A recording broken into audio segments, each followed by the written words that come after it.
Welcome to the YouTube Creators Hub podcast, where we help you conquer the internet one video at a time. We cover everything from how to start a YouTube channel to how to make a video go viral. And now, here's your host, the one and only Dusty Porter. Hello, everyone, and welcome to episode 329 of the YouTube Creators Hub podcast, the best interview-based content creation show on the planet. My name is Dusty. I think I already mentioned that. But anyways, hope you are having a great day as you are listening to this show.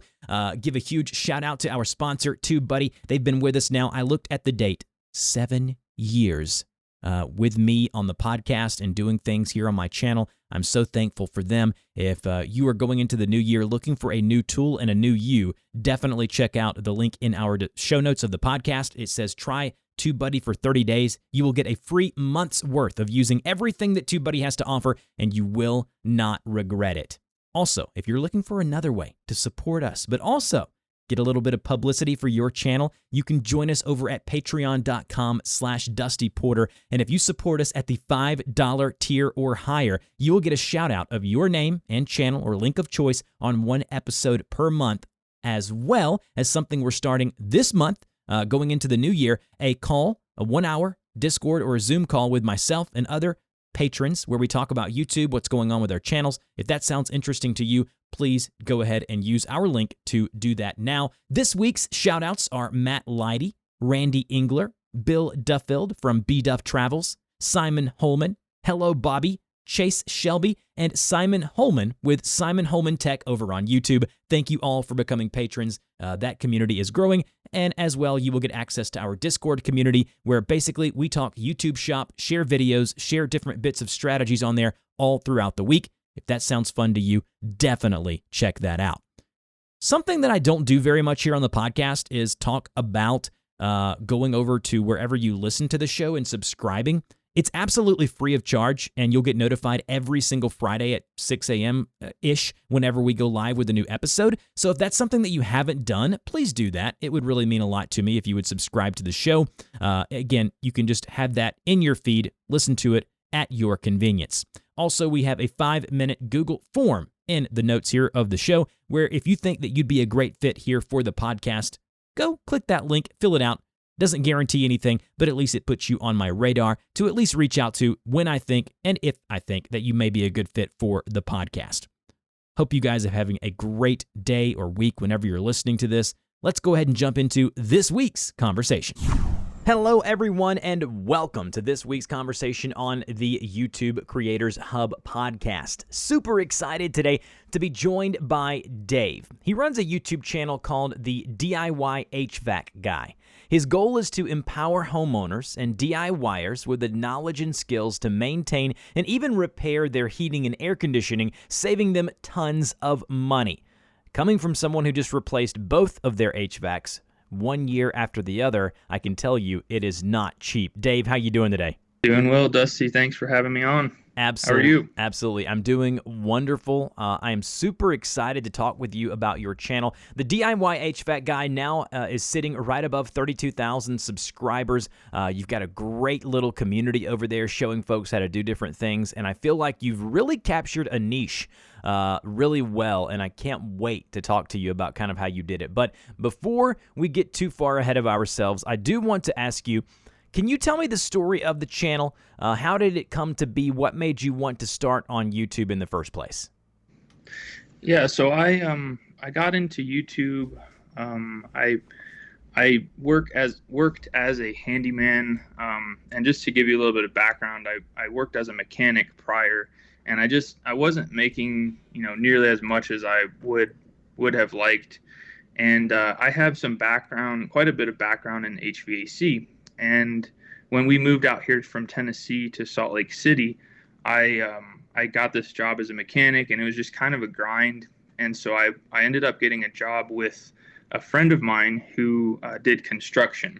And so I got into like the handyman space, and I followed this guy, a couple of handymen on YouTube, and I was like, man, these guys have really good success. They probably make a lot of money on YouTube. And so I decided that I was going to kind of try it out. And so for pretty much November of this year is actually the 1 year mark of the channel's start. And my whole goal was to get to like 1,000 subscribers. And when I was uploading these handyman videos, like I wasn't getting the viewership that I wanted. And I had one video in there that was a furnace replacement. And that video did so much better than the rest of them. And that was when I decided, like, man, I need to, because I listened to all these podcasts like yours and other ones talking about YouTube strategy. And I was like, man, I need to niche down and just focus on HVAC. And so the first video that I just said, I'm getting out of the handyman side of things. I'm going into HVAC. So moving forward, all my videos will be HVAC. And ever since then, it started, kind of taking off. And it's been really cool, kind of a roller coaster, but it's been a really fun ride. And you still do the maintenance and handyman stuff, right? That's still your kind of full-time gig, and then you do YouTube on the side, or am I wrong about that? No, so I got my HVAC license when I got out here to Utah, and that was part of the reason why I didn't just start with HVAC to begin with. I just wanted to get into the construction space, and I phased slowly into HVAC. So I still do a little bit of handyman work, like for my real loyal customers that I've had for many years, but for the most part, I do HVAC. So it fits hand in hand. I'm doing that for a living, and I can create these videos as well. So it works out really nice. And do you run your own business for the HVAC stuff, or do you work for someone else? Yeah, I work for myself. That's so awesome. That makes it a lot easier. I just ask people, are you cool with me creating a video? Sometimes I'll even say, hey, I run a YouTube channel. I'll give you like a $500 discount on this install if you let me take a couple extra hours and set up my camera and film. And so far, I haven't had anyone say no. So it worked out pretty nice. That is awesome. I bet you wouldn't even have to offer a discount. I bet most people would just do it just because they think that it's cool. I love that. That is really, really neat. Now, did you have any experience in video production or content creation prior to this? Seeing the success of these other handymen and being like, hey, I could do that. No, it's kind of funny. I literally have had no experience with editing, and going into it, I was like, I don't want to spend a ton of money on, everyone says I need a new camera, I need a new laptop, I need this and that. I wanted to just do everything with what I had. And so I downloaded a software called Shotcut. It's a free software.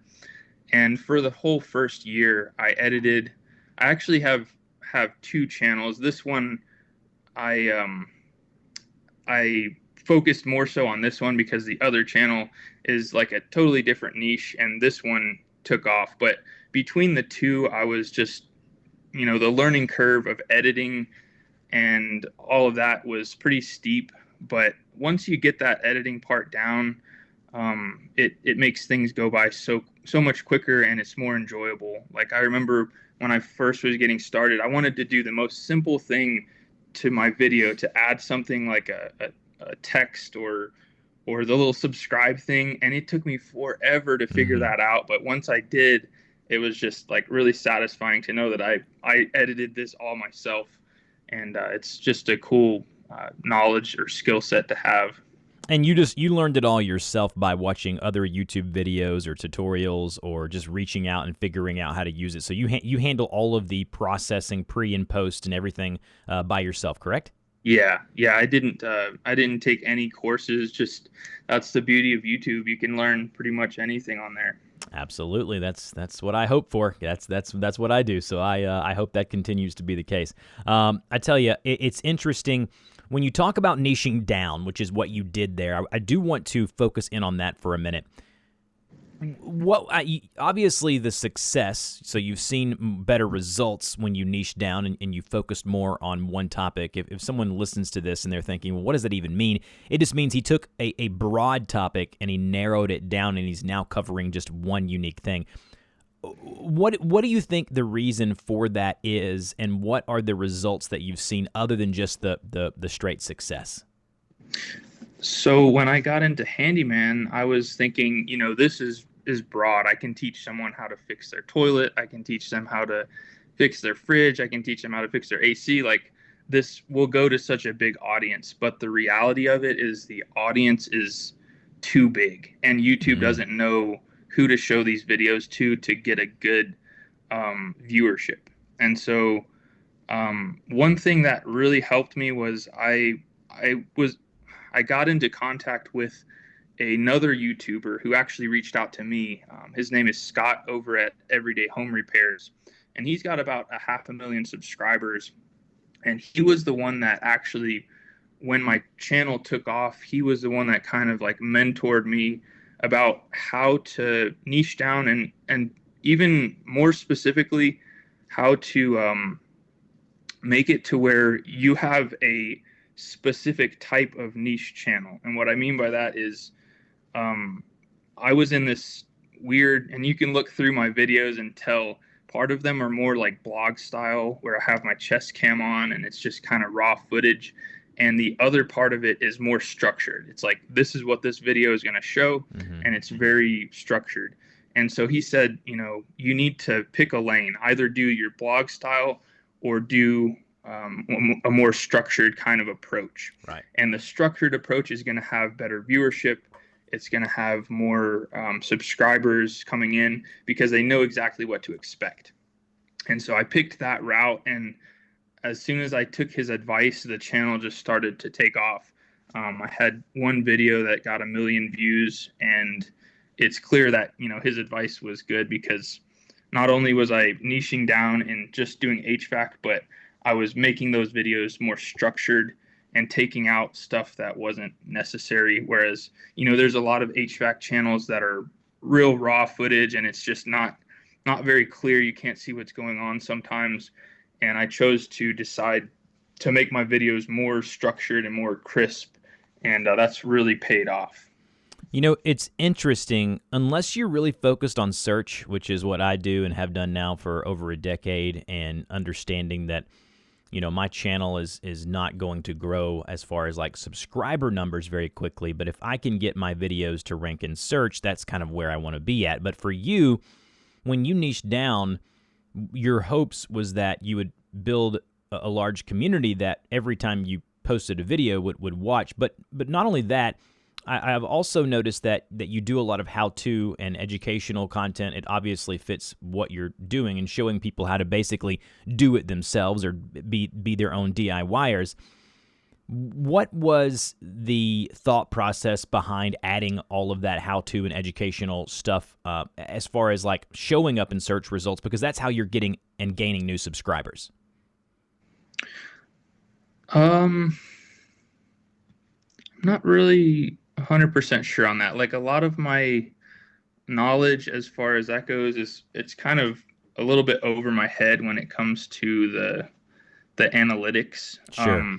I just, you know, wanted to create content that is helpful for people, and they don't have to like watch the whole video to understand what it's about. Like, there's a lot of blog style heating and air video or channels where they just say something broad in the title, like this one had a snake in it that caused this, and they have to watch this whole video to gain a little bit of insight and knowledge about their HVAC equipment.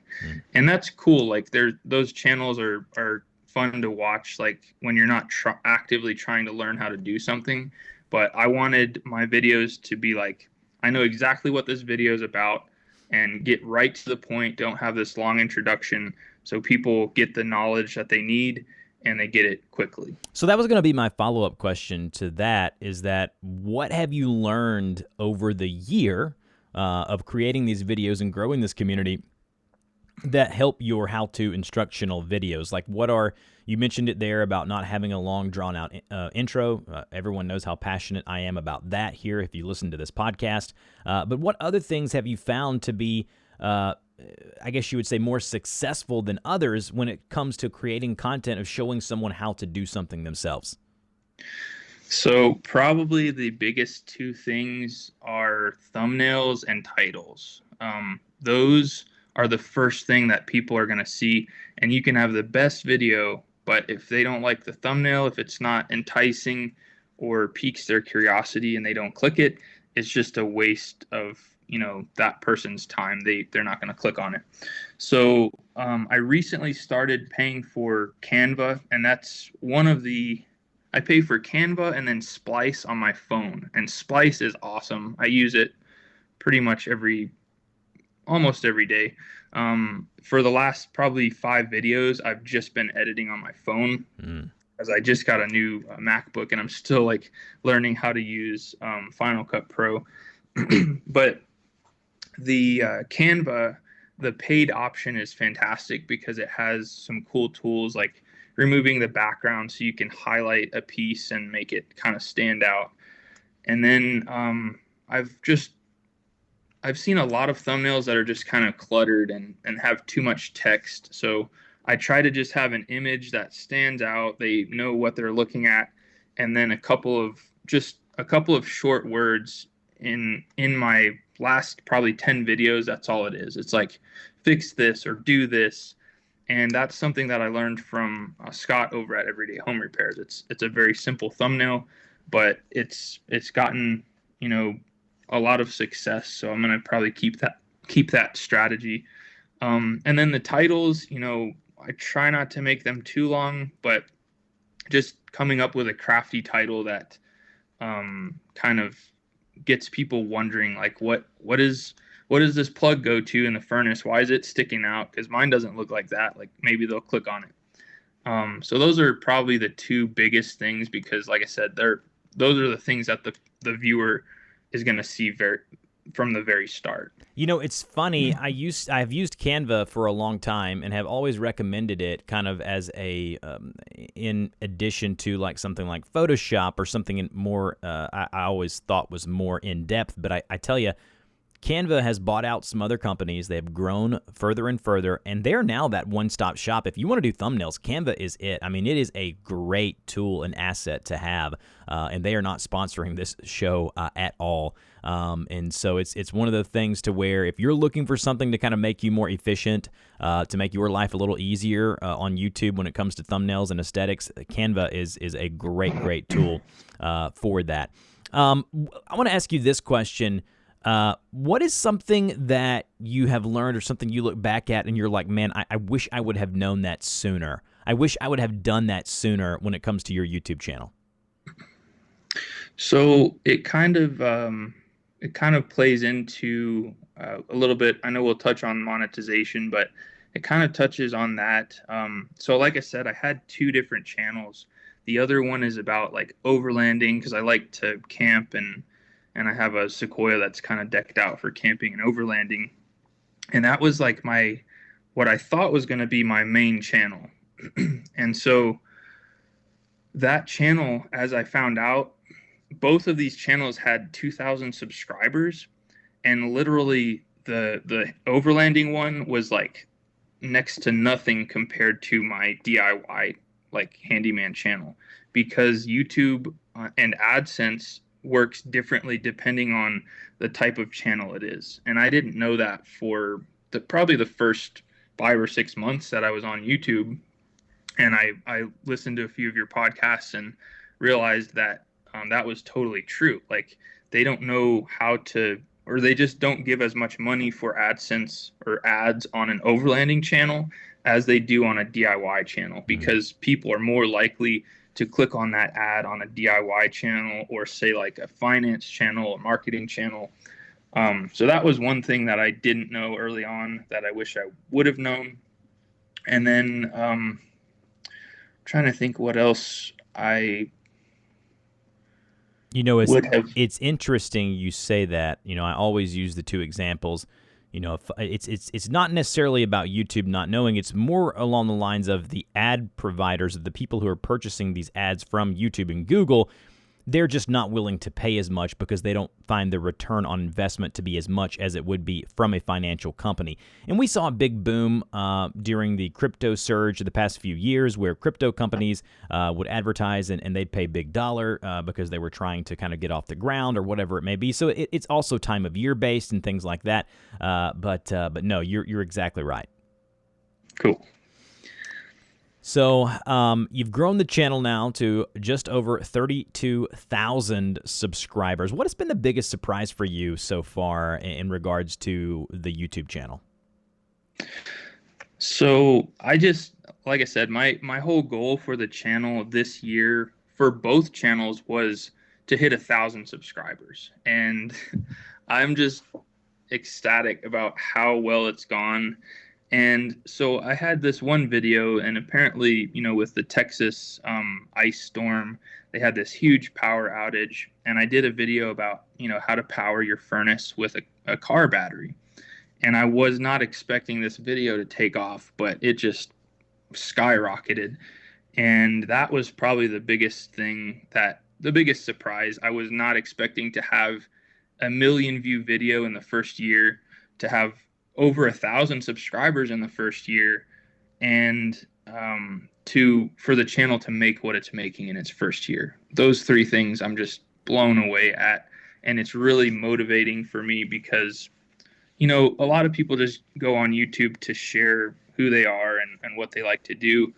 And I do enjoy that, but I'll be honest, like, I'm 30 and construction is very tough on your body. And I'm 30 and I'm like kind of worn out just because of, manual labor takes a toll. So I wanted to do something that would act as a cushion or a backup in case like my back is messed up or I mess something up and I can't work. And so that was kind of my thought process behind creating the YouTube channel, to answer your initial question. So it's just really motivating to know that you can create a channel and get traction, even though there's hundreds of channels, because the reality of it is that if you're creating something that's a little bit better, just push yourself to create something a little bit better than whatever the videos are that are out there, then you're going to have success. On this battery video, I saw there was 3 other videos, but they had a crappy thumbnail and they had a crappy title. And I said, I can do better than that. And we did, and this video took off. So, if you just have that mindset of doing a little bit better, creating a better thumbnail, creating a better title, and just delivering good content, you can still grow a YouTube channel and make a full-time living, on YouTube. So speaking of full-time living, I do want to talk with you about monetization. You're obviously monetized because I've already mentioned the size of your channel. Can you speak on, obviously you can't give exact numbers, but can you speak on the amount of money that you're making now, being 1 year into this, from the YouTube channel and all of the sources of revenue that you have? Yeah, so on AdSense with the HVAC channel, because of this video, there's been a huge bump in revenue. So it's kind of hard to see where it will stabilize. Before this video took off, and what's interesting is because that video took off, there's been 4 or 5 other videos that didn't have traction until that one took off. So I had one video that had maybe 10,000 views, and it now has 350,000 because YouTube saw this one video take off, and I guess they were putting some of my other videos in front of people, which is pretty cool. So before this one took off, I was averaging $600 a month, which I thought was amazing. In the first year to make $600 a month is great. That's half my mortgage. And then this video took off, and on AdSense, it says this month it should be about $20,000 on AdSense, which is just bonkers. That number will probably taper down. Did you say 20,000? 20,000. Wow. Yeah. Wow. So that number will taper down. I don't know where it will level out, but it's a high possibility that it could level maybe around the $5,000 per month mark, which again, I'm just blown away by. I thought, if I can make $1,000 a month, I would be just thrilled with that. And let me interrupt you here. Is the majority of that money coming from that one video? It's hard to say. As I as as, I'm as and far again, as I'm not great with the sure, technical aspect of it. sure, If you were to like walk me through how to find that data, I could tell you.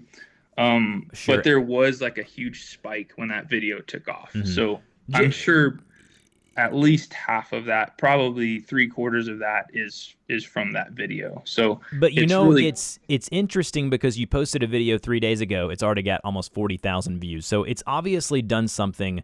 And you posted a video 10 days ago that's almost at 400,000 views. So looking at your just analytics from the outside in, you were averaging anywhere from some would get 3,000, some would get 40,000. But looking at your more recent videos, those are some of your heavier hitters, 400,000, then you got one with 300,000, then you got the million view video. So it's obviously affected your overall analytics, and YouTube is picking up your content more because of that video, and thus it's allowing you to make more money. Also, another thing to think about when when you've done the video that has 1 million views is an 8-minute video, which means you're probably getting a pre-roll, a post-roll. It's a little too short for mid-rolls. For those of you wondering, a video needs to be used to be 10 minutes. It depends on who you are. I've seen some creators be able to put mid-rolls in 8-minute videos. I hate that. I think it needs to be at least a 10-minute video for a mid-roll to be able to be placed. And probably what's happening is that the folks who are buying ads for that video are seeing return on investment. They're seeing that, and so YouTube is continually putting ads on that video, and you're making really good. I remember, and I've said this before, I'm being very transparent, I'm very honest here on the podcast. During the height of COVID, right when COVID started, I had already done 2 or 3 Zoom tutorials showing people how to use Zoom.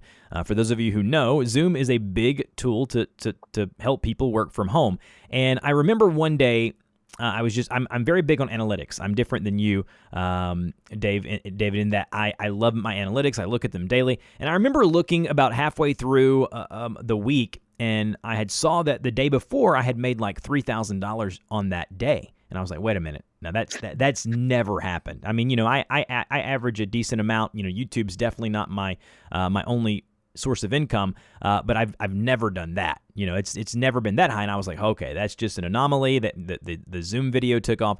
Well, I looked the next day. Well, that next day I made like $6,000. I was like, okay, something is happening, and that kept up for about a month. That was a month surge of making, to me, obviously for those folks who are rich and wealthy out there, that's not a lot of money. But for me, that's a ton of money, especially at the time. Yeah. And so with that being the case, this can happen. This can happen. David he's got 32,000 subscribers. He's going to, and now what's going to be interesting, and it goes to my next question, David, what are you going to do with that money? As far as what are your plans as far as investing it back into the channel? What are your thoughts? Well, like I stated, I did just get a new MacBook. It was not cheap, but part of the reason was because so Scott over at Everyday Home Repairs, we've done some collaborative videos, and he actually flew to Salt Lake, and we had a blast creating some videos for his channel. But I noticed how his MacBook was so easy. He could take a video, like while we were filming by the furnace at the little Airbnb we were at, he would just airdrop those files like on the fly and have them instantly on his MacBook, and he could edit them. Whereas I was trying to use an iPhone with a Windows, and trying to upload these videos was just like pulling teeth, because the format is just not, it can work, but it's not ideal. And I was just wasting so much time in the editing and uploading videos from my phone, from my GoPro. And so I just decided moving forward, I'm going to do everything on my phone, because the iPhones all have phenomenal cameras. And the MacBook was the biggest purchase I've made with that money so far. I've purchased good LED lights for having really good quality with my videos, because a lot of the times, it's in a dark basement and it's just hard to see stuff. So that's pretty much the 2 biggest things. I'm sure there's other things that I'll need to do as far as software and things that will improve. Once we get to a certain point, I might consider, having an editor. Some of this is hard because it's very specific. Like, you need to have it edited a specific way. So I guess it's just a matter of finding an editor who knows exactly how to edit this type of video. And so those are probably the things that I'll be investing that money back into. my final question in regards to monetization is this: are there any other ways you are monetizing or want to monetize in the future, as far as whether it be affiliates, sponsorships? Can you speak on that? Yeah, I'm glad you brought that up. I pulled this one video up. So the estimated revenue on that battery video that got 1 million views is $5,300. So that's a fourth of the total revenue for this month. So it's not like this video has just given all of the revenue to the channel, which is pretty encouraging. It's a little part of it. As far as the other sources of revenue, I am on Amazon affiliates, and I'm really blown away by that too.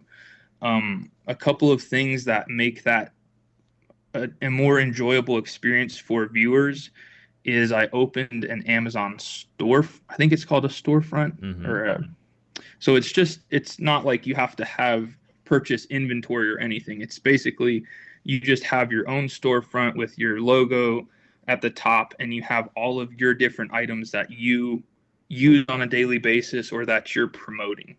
And so previously I would have a list of all these different tools and items in the video description. And now I just have one link that says all my HVAC tools. I keep it right at the top, so people can easily click on that and browse through my products that I like to use, like tools and different things.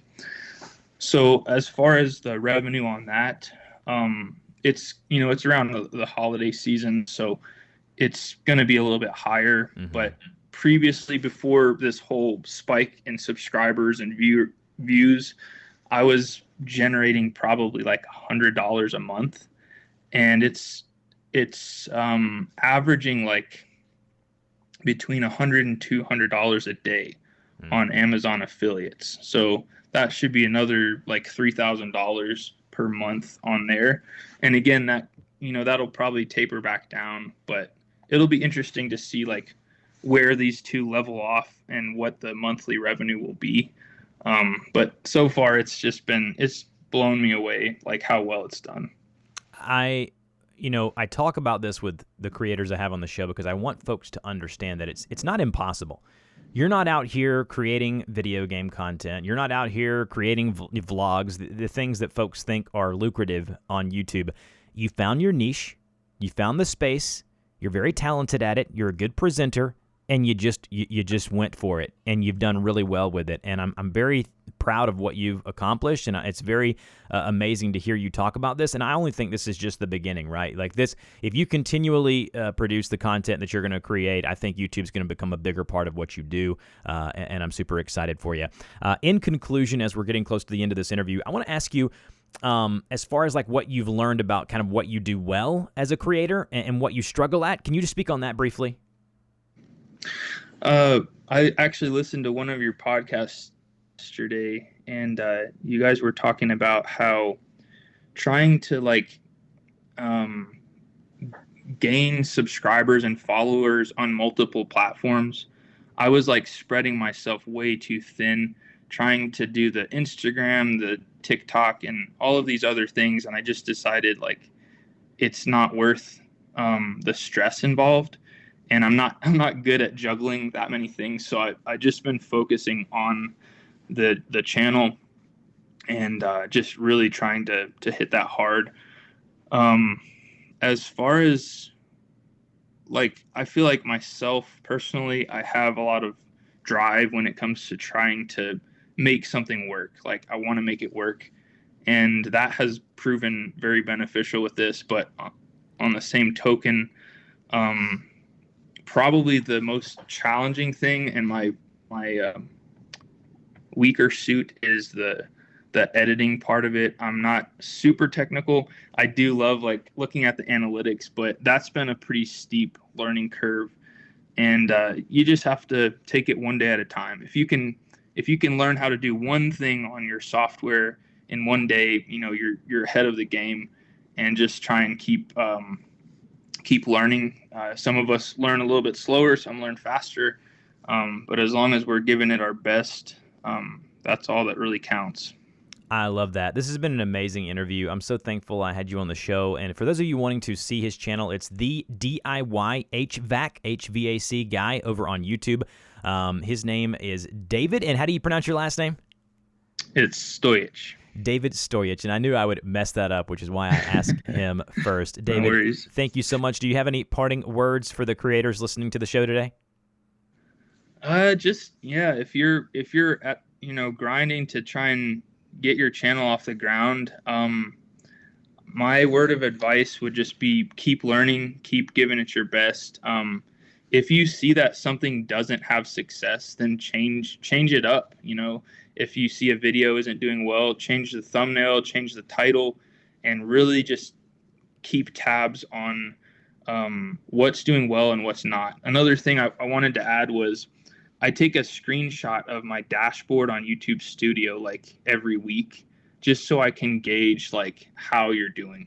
Because in the beginning stages, I was like, if I get 100 subscribers this month, that's great, because when you're starting, you're seeing like one subscriber, and it makes you happy. But to take a screenshot and just look at those later, it really helps you to get motivated to continue pushing through it. And the biggest thing is just make sure that you enjoy doing it, because if you don't enjoy creating the content, you're going to burn out, and you really need to find something that you enjoy doing and you can do long term. So that's pretty much it. Finding someone, something that you enjoy doing and that you can do long term, that I think is a good title for this podcast. That is fantastic advice. Thanks again, David. We really appreciate it, and we'll talk to you next time. Awesome. Thank you so much, Dusty. Appreciate it. You've been listening to the YouTube Creators Podcast. We want to thank you and invite you to subscribe to the show, as well as support us on Patreon for great perks, such as having your YouTube channel featured on the show and a link on our website. Until next time, keep uploading those videos.